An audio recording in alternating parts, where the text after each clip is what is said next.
Government Assurance and Implementation Committee. Government Chief Whip.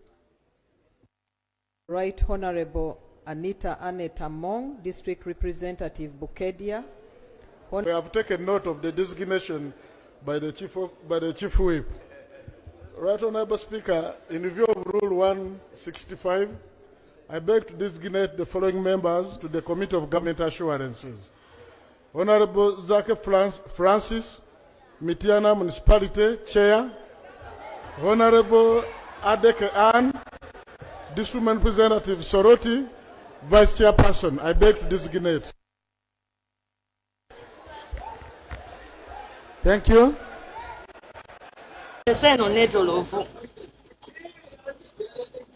Olwalela Mongo bamutadde ku committee eya government assurance erondoola ebisuubizo bya president nga omubaka Zaake yagikulira kakati n'Amongo ajagamba ku Zaake Ssabasentebe mbadde nina kyenjogera alina okugenda mukuba kama yagala gendako bweru nteeka ku trip mukama wange kagamba tutegere nti ensi ki netolovu what goes around comes around olabye so bwe tubanga tukola ebintu ma office gana ag'obuyuziyenza tumanyenga nnyo nti n'ensi eno netolovu era ebintu bisobola okwetoloola so mukama ekyakirese bulesi ekyokulabirako tutegeere ensi eno nga bwekola ki bweyimiridde tulemenga okwesigula ennyo naye waliwo ebintu byendabyo wano nga bagaba obukulu abantu b'NRM bazibu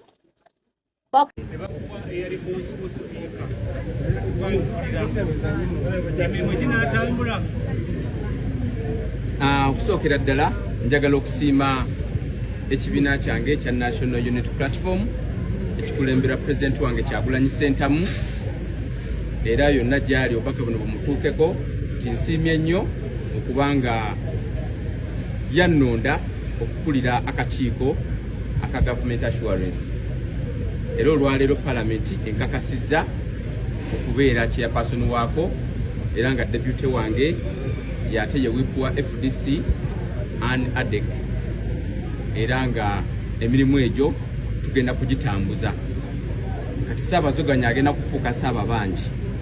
ngenda kubanja government buli kintu kyonna kye yasuubiza bannansi neegaana okukituukiriza era ngenda kutandikira ku ebintu bingi nnyo byebisuubiza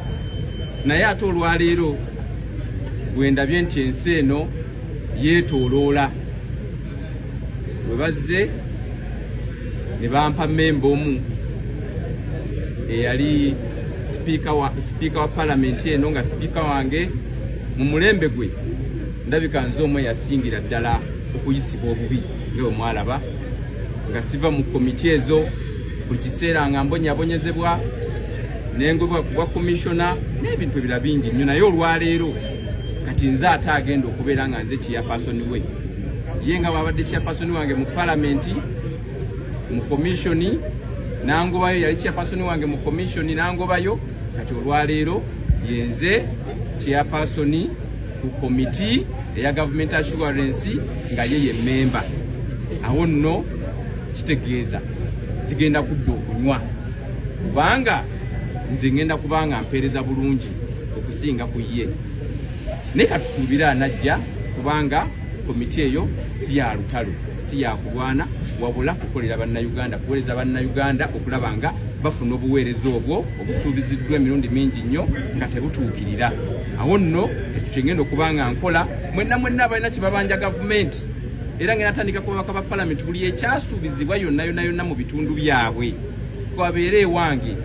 okulaba nga gavumenti ngiteeka ku nninga Ssaabazoganya azoganye okulaba nga ebintu ebyo bibaawo ate nga nteekako n'ebikolwa si kwogera bwogezi ngenda teekako ebikolwa okulaba nga ntuuka mu buli kitundu kya ggwanga lino buli ekyasuubizibwa abaasuubizibwa ebintu nga mulowooza mpewo mujje ewa Zaake.